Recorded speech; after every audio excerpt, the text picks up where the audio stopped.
ദൈവത്തിൻ്റെ വചനം സജീവവും ഊർജ്ജസ്വലവുമാണ്. അത് ഇരുതല വാളിനേക്കാൾ മൂർച്ചയേറിയതുമാണെന്ന് വിശുദ്ധ പൗലോസ് അപ്പോസ്തലൻ ഹെബ്രായർക്ക് എഴുതിയ ലേഖനം 4:11 പറഞ്ഞത് എത്രയോ വാസ്തവമാണ്. പ്രചോദിപ്പിക്കുന്ന ദൈവത്തിൻ്റെ വചനം ഒരു വ്യക്തിയുടെ ജീവിതത്തിൻ്റെ സമ്പൂർണ്ണ പരിവർത്തനത്തിന് സാധ്യതമാകുന്ന വിധത്തിൽ ശക്തമാണ്. അപ്രകാരം ദൈവവചനം വഴി ജീവിതം പാടെ മാറിയ എത്രയോ പേരുടെ ജീവിതകഥ ചരിത്രത്തിലുണ്ട്.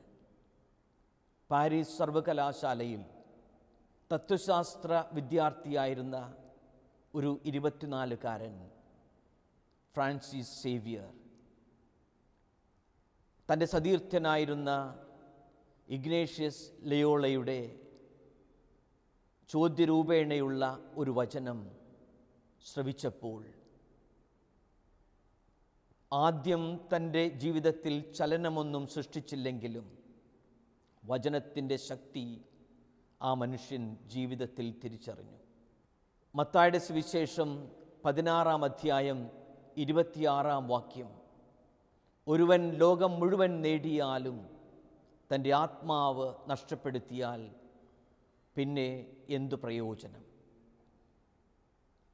ഇപ്രകാരം ഈ ഒരു വചനം ശ്രവിച്ച ഫ്രാൻസിസ് സേവിയർ സാവധാനം തൻ്റെ ജീവിതം ഒരു വ്യത്യസ്ത പരിവർത്തന പാതയിലൂടെ നയിക്കുവാൻ തീരുമാനമെടുക്കുകയായിരുന്നു. വിശുദ്ധ ഫ്രാൻസിസ് അസീസി ഫ്രാങ്കോ സെഫറെല്ലിയുടെ പ്രസിദ്ധമായ ആ ഒരു ചിത്രം Fratello Sole Sorella Luna, the Brother Sun and Sister Moon എന്ന ആ സിനിമയിൽ ഫ്രാങ്കോ സെഫറെല്ലി വളരെ ഹൃദയസ്പർശിയായ വിധത്തിൽ വിശുദ്ധ ഫ്രാൻസിസ് അസീസിയുടെ ജീവിതം വിവരിക്കുന്നുണ്ട്. ഒരു മുഹൂർത്തത്തിൽ ഫ്രാൻസിസ് പട്ടുവ്യാപാരിയായ തൻ്റെ പിതാവിൻ്റെ മുൻപിൽ ഉടുതുണി പോലും ഉരിഞ്ഞുവെച്ച് എല്ലാം ഉപേക്ഷിച്ച് സർവസംഘ പരിത്യാഗിയായി ഇറങ്ങിപ്പോകുന്നു. അങ്ങനെ ഒരു പുതിയ ജീവിതത്തിൻ്റെ പാതയിലൂടെ ആ മനുഷ്യൻ തൻ്റെ ജീവിതം തിരിച്ചുവിടുന്നു. വിശുദ്ധ ബേർണഡ് പ്രശസ്തമായ ഒരു ധനിക കുടുംബത്തിലെ അംഗം. അദ്ദേഹവും 3 സഹോദരന്മാരും ആ കൊട്ടാര സദൃശ്യമായ ഭവനവും പിതാവിനെയും ഇളയ സഹോദരനെയും എല്ലാം ഉപേക്ഷിച്ച് ഇവർ 4 പേരും ഒരുമിച്ച് സന്യാസത്തിലേക്ക് തിരിയുവാൻ തീരുമാനമെടുത്തു. അങ്ങനെ ആ ഭവനത്തിൽ നിന്നും യാത്ര പറയുന്നതിന് മുൻപ് ഇളയ സഹോദരൻ നിവാഡിനെ കെട്ടിപ്പിടിച്ച് ബെർണാഡ് പറഞ്ഞു, കുഞ്ഞനുജ, ഞങ്ങൾ പോകുന്നു. ഈ സ്വത്തെല്ലാം നിൻ്റേതാണ്. ഇനി ഈ കുടുംബത്തിൻ്റെ ഏക അവകാശി നീയായിരിക്കും. നീ സന്തോഷത്തോടു കൂടെ കഴിയുക. ആ കുഞ്ഞനുജൻ്റെ നിവാഡിൻ്റെ മറുപടി ഇപ്രകാരം, എന്ത്? സ്വർഗം നിങ്ങൾക്കും ഈ ക്ഷണഭംഗുരമായ ഭൂമി എനിക്കുമെന്നോ? എനിക്ക് ഈ ഓഹരിയൊന്നും സ്വന്തമായി വേണ്ട. ഞാനും നിങ്ങളോടൊത്ത് വരും. അങ്ങനെ ആ ഇളയ സഹോദരൻ ഏതാനും വർഷങ്ങൾക്കു ശേഷം എല്ലാം ഉപേക്ഷിച്ച് മറ്റ് ജ്യേഷ്ഠ സഹോദരന്മാരോടൊപ്പം സന്യാസത്തിലേക്ക്, താപസ ജീവിതത്തിലേക്ക് പോകുകയാണ്. ഈ ലോകത്തിലെ സുഖ സൗകര്യങ്ങളെക്കാൾ ദൈവരാജ്യത്തിൻ്റെ ആ സന്തോഷവും സമാധാനവും അതാണ് പരമപ്രധാനമെന്ന് ആ സഹോദരന്മാർ തിരിച്ചറിയുന്നു. പലരും ഒരുപക്ഷെ വായിച്ചിരിക്കാൻ ഇടയുള്ള റോബിൻ ശർമ്മയുടെ the Munk who sold his Ferrari എന്ന പുസ്തകമുണ്ട്. 75 ഭാഷകളിലായി 15 മില്യൺ കോപ്പികൾ വിറ്റഴിച്ച പുസ്തകം. അതിൽ ഈ അഭിഭാഷകനായ ജൂലിയൻ മാൻറ്റിൽ ഒരു പ്രത്യേക ജീവിതത്തിൻ്റെ മുഹൂർത്തത്തിൽ ഒരു പുതിയ ജീവിതപാത തേടുവാൻ തീരുമാനമെടുക്കുകയാണ്. അദ്ദേഹം the Munk who sold the Ferrari വിലപിടിപ്പുള്ള ആ കാറ് വിറ്റ് ഉപേക്ഷിച്ച ഈ സന്യാസിയെ പറ്റിയുള്ള കഥ. അദ്ദേഹം എഴുതുന്നു, the purpose of life is A life of purpose എന്ന്. അതായത് ലക്ഷ്യമുള്ള ജീവിതമാണ് ജീവിതത്തിൻ്റെ തന്നെ ലക്ഷ്യം. തുടർന്ന് എഴുതുന്നു, discovering and then realising your life work brings lasting fulfilment. ജീവിതത്തിൽ ശാശ്വതമായ സൗഭാഗ്യം, സംതൃപ്തി ജീവിതത്തിലേക്ക് കൊണ്ടുവരിക.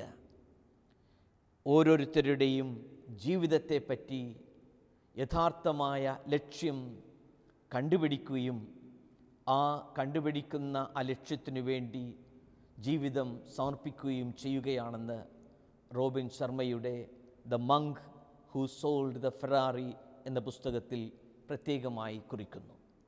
ജീവിതം എന്നും നേടുവാനുള്ളതാണ്.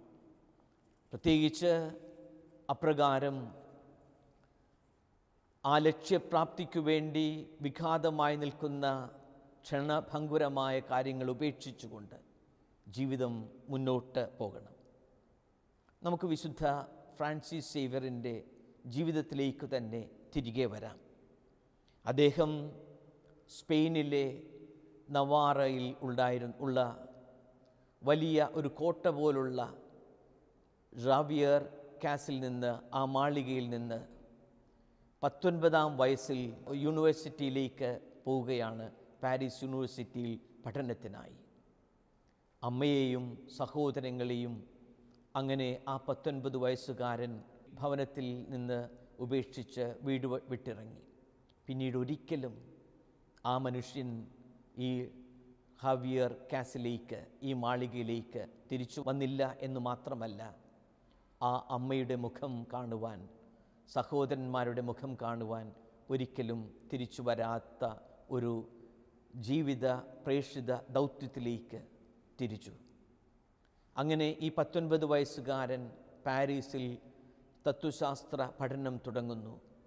അവിടെ പഠനം തുടങ്ങുന്ന വേളയിലാണ് ഇഗ്നേഷ്യസ് ലോയോളയുമായി മറ്റ് അനുചരന്മാരുമായി കൂട്ടുകെട്ടിൽ ഇടപെടുക.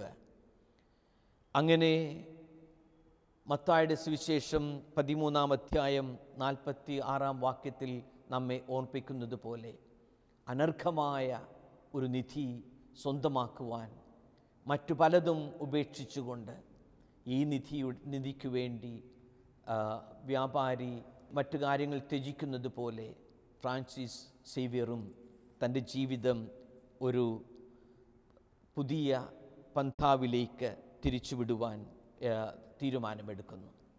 അങ്ങനെ പാരീസ് സർവകലാശാലയിൽ എത്തുന്ന ഫ്രാൻസിസ് കണ്ടെത്തിയത് ഈ ഒരു നല്ല സുഹൃത്ത് ബന്ധത്തെയാണ്. പല യുവാക്കളും യുവതികളും തങ്ങളുടെ യുവത്വം, തങ്ങളുടെ ജീവിതം തന്നെ നഷ്ടപ്പെടുത്തുന്നത് പലപ്പോഴും യൂണിവേഴ്സിറ്റി ക്യാമ്പസുകളിലാണ്. കാരണം അവർ നല്ല കൂട്ടുകെട്ടുകളിൽ ചെന്ന് പെടാത്തതുകൊണ്ട്. തീർച്ചയായും നല്ല സുഹൃത്ത് വലയമാണ് ഒരു വ്യക്തിയെ കൂടുതൽ നന്മയിലേക്ക് കൊണ്ടുപോകുക. എന്നാൽ ഈ സുഹൃത്ത് വലയത്തെ തിരഞ്ഞെടുക്കേണ്ടതും തീരുമാനമെടുക്കേണ്ടതും ഓരോ വ്യക്തി തന്നെയാണ്. ഫ്രാൻസിസിൻ്റെ ജീവിതത്തിൽ അപ്രകാരം ഒരു പുതിയ ജീവിതത്തിലേക്ക് തിരിച്ചുവിടുവാൻ ഇടയായി ഈ ഒരു നല്ല സുഹൃത്ത് ബന്ധം ആ മനുഷ്യന് ഉണ്ടായതുകൊണ്ട്. ആ സുഹൃത്ത് വലയത്തിൽ വെച്ച് തന്നെയാണ് ഇഗ്നേഷ്യസ് ലയോള ആ വചനം പങ്കുവച്ചതും തനിക്ക് പരിവർത്തനത്തിന് സാധ്യത തെളിയുന്നതും. വചനം നമ്മുടെ കുടുംബ സദസ്സുകളിൽ, കുടുംബ യൂണിറ്റുകളിൽ, വ്യക്തിയന്തര ബന്ധങ്ങളിൽ പങ്കുവയ്ക്കപ്പെടണം. മാത്രമല്ല, ഗോതമ്പ് മണി വിസ്ഫോടനം ചെയ്ത് 100 മടങ്ങ് ഫലമുണ്ടാകുന്നത് പോലെ വചനമാകുന്ന വിത്ത് നമ്മുടെ ഹൃദയങ്ങളിൽ വീണു കഴിയുമ്പോൾ അത് വിസ്ഫോടനം ചെയ്യപ്പെടണം. ഇവിടെ ഫ്രാൻസിസിൻ്റെയും അനുചരന്മാരുടെയും ജീവിതത്തിൽ അത് സംഭവിച്ചു. അങ്ങനെയാണ് ഈ പാരീസ് എന്ന ആഡംബര നഗരത്തിൽ ഈ ഒരു പുതിയ കൂട്ടുകെട്ടിന് അവർ ഒരുമ്പെട്ടത്. ആ സുഹൃത്ത് വലയത്തിന് അവരൊരു പുതിയ പേരിടുന്നു. അതുവരെയും ആരും കേൾക്കാതിരുന്ന ഒരു പേര്, ദ കമ്പനി ഓഫ് ജീസസ്, ഈശോയുടെ കമ്പനി എന്ന്, ഈശോ സഭ.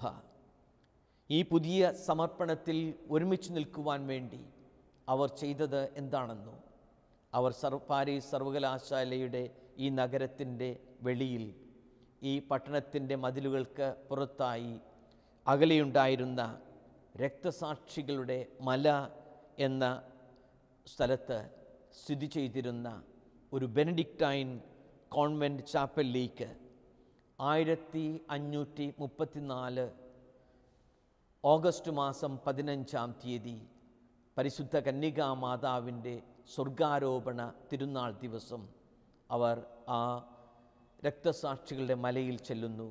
അവിടെയുള്ള ആ കോൺവെൻറ്റ് ചാപ്പലിൽ, അതും ആ ചാപ്പലിനെയും വിളിക്കുക രക്തസാക്ഷികളുടെ കപ്പേള എന്നാണ്. അവിടെയാണ് കാൻറ്റർബറിയിലെ ആർച്ച് ബിഷപ്പായിരുന്ന തോമസ് ബെക്കറ്റ് അദ്ദേഹം രക്തസാക്ഷിത്വ മകുടം ചൂടുന്നതിന് 1 വർഷം മുൻപ് പ്രാർത്ഥനയിൽ ചിലവഴിച്ച സ്ഥലവും.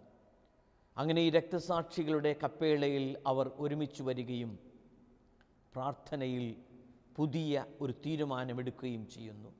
തങ്ങളുടെ ജീവിതം ഈ ആഡംബരങ്ങളിൽ നിന്നെല്ലാം അകന്നുകൊണ്ട് പുതിയ ദൈവരാജ്യത്തിൻ്റെ പാതയിലൂടെ നയിക്കും എന്നുള്ള ഒരു തീരുമാനം. ഈ രക്തസാക്ഷികളുടെ കപ്പേളയിൽ അവർ ഒരുമിച്ച് വരുവാൻ തീർച്ചയായും അതിൻ്റെ പിന്നിൽ ഒരു ലക്ഷ്യമുണ്ട്.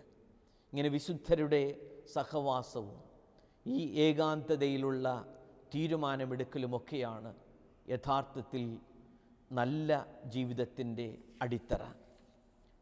പരസ്പര വിശ്വാസത്തിലും ആത്മബന്ധത്തിലുമുള്ള ഈ ഒരു കൂട്ടുകെട്ട്, ഈ ഒരു പുതിയ കമ്പനി അവർക്ക് പരസ്പരം ആശ്വാസവും അനുഗ്രഹവുമാകുന്നു. ഓരോ സന്യാസ ജീവിതത്തിൻ്റെയും, അതേപോലെ തന്നെ ഓരോ നല്ല ജീവിതത്തിൻ്റെയും മേന്മ കടന്നു വരിക ഇപ്രകാരം നല്ല സുഹൃത്ത് വലയത്തിലും ഗ്രൂപ്പുകളിലും ആയിരിക്കും. അവിടെ അവരെ വേർതിരിച്ച് നിർത്തുന്ന അതിർത്തി വരമ്പുകളില്ല. ഭാഷയുടെയോ പ്രായത്തിൻ്റെയോ ജന്മത്തിൻ്റെയോ സംസ്കാരത്തിൻ്റെയോ ഒക്കെ എല്ലാ ഉച്ചനീചത്വങ്ങളിൽ നിന്ന്, വ്യത്യസ്തതകളിൽ നിന്ന് അവർ ദൈവത്തിൻ്റെ വചനം ഹൃദയത്തിൽ സൂക്ഷിക്കുന്ന, സ്വീകരിക്കുന്ന വ്യക്തികൾക്ക് ഈ ഉച്ചനീചത്വങ്ങളിൽ നിന്ന്, ഈ വേർതിരിവുകളിൽ നിന്ന് പുറത്തു കടക്കാനാകുന്നു. അതാണ് ഈ ഗ്രൂപ്പിലും സംഭവിച്ചത്. യഥാർത്ഥത്തിൽ ആദ്യമുണ്ടായിരുന്ന ആ 7 പേരിൽ ഒരാൾ ഫ്രഞ്ചുകാരൻ, മറ്റൊരാൾ പോർച്ചുഗീസുകാരൻ, 5 പേർ സ്പെയിൻകാരും, അതിൽ തന്നെ 2 പേർ സ്പെയിനിലെ തന്നെ ബാസ്ക് പ്രവിശ്യയിൽ നിന്നുള്ളവരും മറ്റ് 3 പേർ കസ്റ്റില്യൻകാരും. അങ്ങനെ ഭാഷയുടെ അതിർത്തി വരമ്പുകൾക്കപ്പുറത്താണ് ഈ 7 പേരും ഒരുമിച്ച് നിൽക്കുക. മാത്രമല്ല, അവരുടെ പ്രായം കണക്കിലെടുത്താൽ അതിലേറ്റവും മുതിർന്ന വ്യക്തി ഇഗ്നേഷ്യസ് ലയോള തന്നെയായിരുന്നു. അദ്ദേഹത്തിന് അന്ന് 43 വയസ്സ് പ്രായമുണ്ട്. ഏറ്റവും ഇളയത് സാൻ മരിയോൺ എന്ന 19കാരൻ. ഫ്രാൻസിസിനും അവരുടെ സംഘത്തിലുണ്ടായിരുന്ന ഫാബറിനും അന്ന് 28 വയസ്സ് പ്രായമുണ്ട്.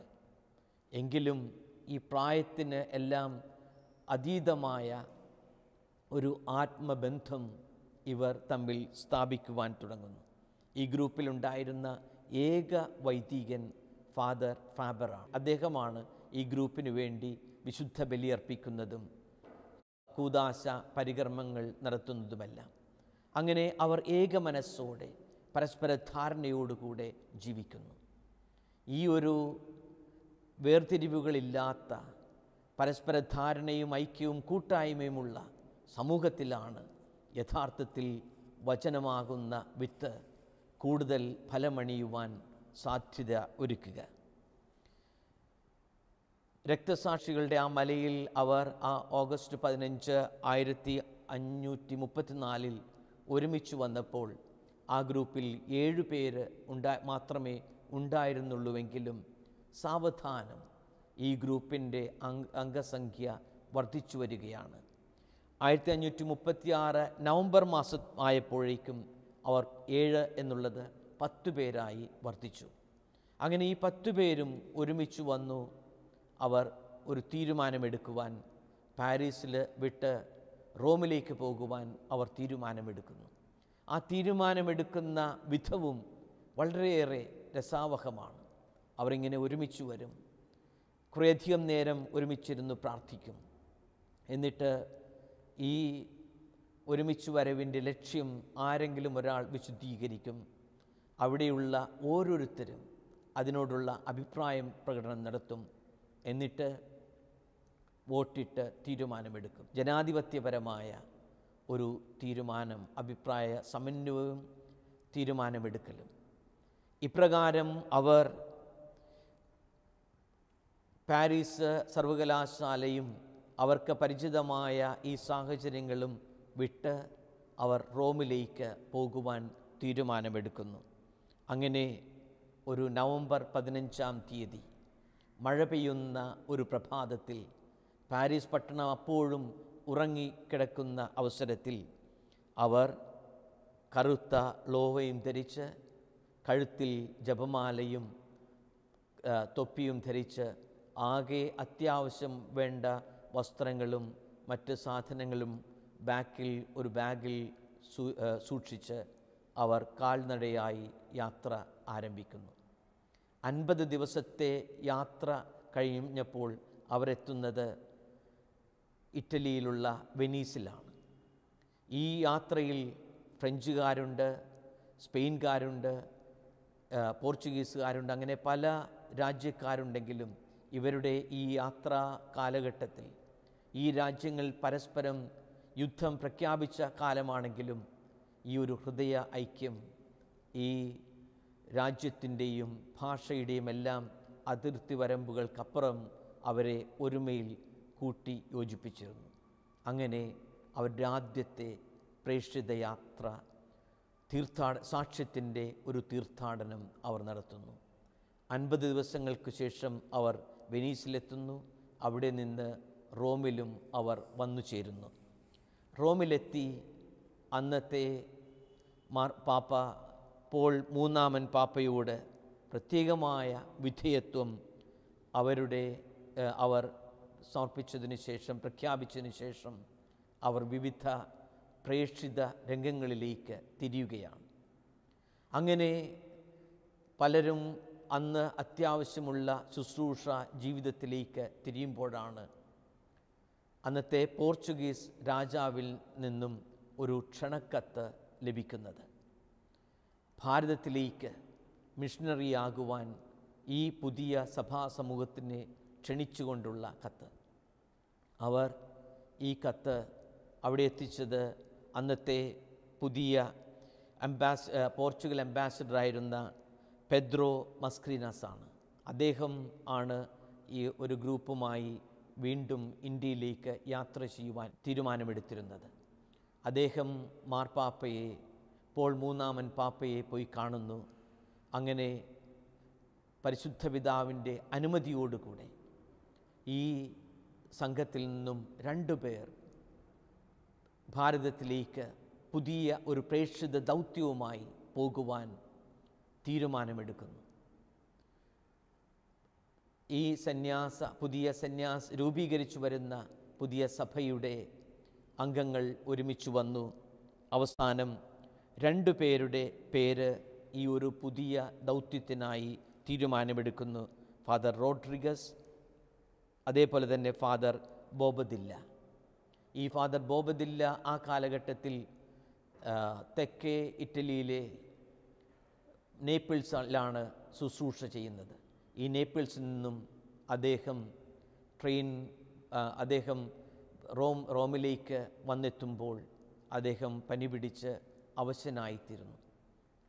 ഈ സാഹചര്യത്തിൽ അവസാന നിമിഷമാണ് അന്നത്തെ ഈ സംഘത്തിൻ്റെ നേതൃത്വം എടുത്തിരുന്ന ഇഗ്നേഷ്യസ് ലയോള തീരുമാനം അറിയിക്കുക, ഭാരതത്തിലേക്ക് ബോബദില്ലയ്ക്ക് പകരം പോകേണ്ടത് ഫ്രാൻസിസ് സേവ്യറാണെന്ന്. ഈ ഒരു തീരുമാനം ഇപ്രകാരം അറിയിക്കുന്നു ഈ ഫ്രാൻസിസ് സേവ്യറിനോട്. അദ്ദേഹം ബോബദില്ലയ്ക്ക് പകരം ഭാരതത്തിലേക്ക് പോകേണ്ട തീരുമാനം അറിയിക്കുമ്പോൾ ഉള്ള പ്രതികരണം ഏറെ ഹൃദയസ്പർശിയാണ്, മാതൃകാപരമാണ്. ഫ്രാൻസിസ് സേവ്യർ പറഞ്ഞു, അല്പസമയം എനിക്ക് തന്നേക്കൂ. ഞാൻ ഉപയോഗിക്കുന്ന ഈ കറുത്ത ലോഹയുടെ കീറൽ ഒന്ന് തുന്നി ശരിയാക്കണം. പിന്നെ എൻ്റെ പഴയ പാൻറ് ഒന്ന് റിപ്പയർ ചെയ്യുവാനുണ്ട്. അത് തീർന്നാൽ ഞാൻ പിന്നെ ഈ യാത്രയ്ക്ക് റെഡി. വളരെ സുന്ദരമായ പാഠം, പ്രത്യേകിച്ച് ആധുനിക സമൂഹത്തിൽ ഈ പ്രേക്ഷിത എന്നും ഹൃദയത്തിൽ തുടിക്കുന്ന പ്രസരിപ്പോടുകൂടെ ജീവിക്കുവാനും അതോടൊപ്പം തന്നെ മറുചിന്തകളില്ലാതെ മേലധികാരികളുടെ തീരുമാനം സ്വീകരിക്കുവാനുമുള്ള നല്ല പാഠങ്ങൾ ഫ്രാൻസിസ് സേവ്യറിൻ്റെ ഈ പ്രചോദനാത്മകമായ നിലപാടിൽ നിന്ന് നമുക്ക് സ്വീകരിക്കുവാനുണ്ട്. അങ്ങനെ പോർച്ചുഗലിൻ്റെ തലസ്ഥാനമായ ലിസ്ബണിൽ നിന്നും 1541 ഏപ്രിൽ മാസം 7-ാം തീയതി ആരംഭിച്ച യാത്ര കപ്പൽ മാർഗം മൊസാംബിക്ക് വഴി ഗോവയിൽ എത്തുക 1542 മെയ് മാസം 6-ാം തീയതിയാണ്. അങ്ങനെ ഫ്രാൻസിസിൻ്റെ ഭൗതിക ശരീരം അന്ത്യവിശ്രമത്തിനായി ദൈവം തിരഞ്ഞെടുത്ത ആ മണ്ണിൽ ഈ പ്രേക്ഷിത വര്യൻ ആദ്യമായി കാലുകുത്തുന്നു. അന്നു മുതൽ പിന്നീടുള്ള ജീവിതം തീഷ്ണത നിറഞ്ഞ് അഗ്നിച്ചിറകിലാണ് തൻ്റെ യാത്രയെല്ലാം. തൻ്റെ നിരന്തരമായ പ്രേക്ഷിത തീർത്ഥാടനങ്ങൾക്കിടയിലും റോമിലും ലിസ്ബണിലുമൊക്കെയുള്ള അനുചരന്മാർക്ക് എഴുതിയ എഴുത്തുകൾ ശ്രദ്ധേയമാണ്. അദ്ദേഹത്തിൻ്റെ ആ എഴുത്തുകളെല്ലാം ക്രോഡീകരിച്ച് എം ജോസഫ് കൊസ്റ്റല്ലിയോറെ എന്ന ഒരു ഈശോ സഭാ വൈദികൻ the letters and instructions of Francis Xavier എന്ന പേരിൽ പ്രസിദ്ധീകരിച്ചിട്ടുണ്ട്. വളരെയേറെ ചരിത്ര പ്രാധാന്യമുള്ള എഴുത്തുകളാണ് ഇവ. ഈ എഴുത്തുകളിലൂടെ നോക്കുമ്പോൾ 2 കാര്യങ്ങൾ ഏറെ ശ്രദ്ധേയമാണ്. ഒന്ന്, ഒരു പ്രേക്ഷിത വര്യൻ എന്ന നിലയ്ക്ക്, കർമ്മധീരനായ മിഷണറി എന്ന നിലയ്ക്ക് ആ വിശുദ്ധനായ പുണ്യശ്ലോകനായ മനുഷ്യന് ഉണ്ടായ അടിയുറച്ച വിശ്വാസം. 2, താൻ സേവനമനുഷ്ഠിക്കുന്ന ജനങ്ങളോടുള്ള അങ്ങേയറ്റത്തെ പ്രതിജ്ഞാബദ്ധത. ഉദാഹരണമായി അദ്ദേഹം കൊച്ചിയിൽ നിന്ന് എഴുതുന്ന ഒരു കത്തുണ്ട്. 1546 നവംബർ മാസം 5-ാം തീയതി അദ്ദേഹം ആ എഴുതുമ്പോൾ ഇപ്രകാരം വ്യക്തമാക്കുന്നു: These islands are very dangerous because of the frequent wars which the people wage among themselves. ഇവിടെയുള്ള ഈ നാട്ടുരാജ്യങ്ങൾ തമ്മിലുള്ള യുദ്ധങ്ങൾ കൊണ്ട് ഈ സ്ഥലങ്ങൾ ഏറെ അപകട സ്ഥിതിയിലാണ്. പക്ഷെ അതോടൊപ്പം തന്നെ ആ ജനങ്ങളുടെ പ്രയാസം നിറഞ്ഞ അവസ്ഥയും അദ്ദേഹം വിവരിക്കുന്നു. They lack food for their bodies. അവർക്ക് ശരീരത്തിനാവശ്യമുള്ള ഭക്ഷണമില്ല.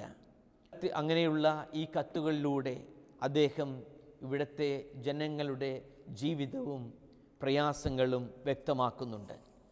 ഉദാഹരണമായി 1545 ജനുവരി 27 കൊച്ചിയിൽ നിന്നെഴുതിയ കത്തിൽ അദ്ദേഹം പറയുന്നു, ക്രിസ്തു സ്നേഹത്തിൽ ജ്വലിക്കുന്ന പ്രേക്ഷിതർ ഇനിയും ഭാരതത്തിലേക്ക് വരേണ്ടിയിരിക്കുന്നുവെന്ന്. 1549 ജനുവരി 26 മറ്റൊരു എഴുത്തിൽ അദ്ദേഹം പറയുക, രാജസേവകരിൽ നിന്നും നിരന്തര യാതനയേൽക്കുന്ന ക്രിസ്ത്യാനികൾക്ക് വേണ്ടി നാം പ്രാർത്ഥിക്കണം. മറ്റൊന്നിൽ കൊച്ചിയിലെ സർക്കാർ ആശുപത്രിയെപ്പറ്റി കരുതലുണ്ടാകണം.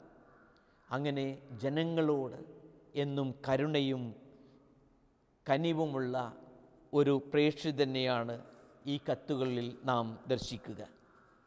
അങ്ങനെ ഭാരതത്തിൽ അദ്ദേഹം ജ്ഞാനസ്നാനം നൽകിയ വലിയൊരു വിശ്വാസിഗണത്തെ പറ്റിയുള്ള കരുതലും ആകുലതയും ഹൃദയത്തിൽ സൂക്ഷിക്കുമ്പോഴും അതുവരെ വിശ്വാസത്തിൻ്റെ ദീപം തെളിയിക്കാത്ത രാജ്യങ്ങളെപ്പറ്റിയും അദ്ദേഹത്തിന് ആകുലതയുണ്ട്, ചിന്തയുണ്ട്.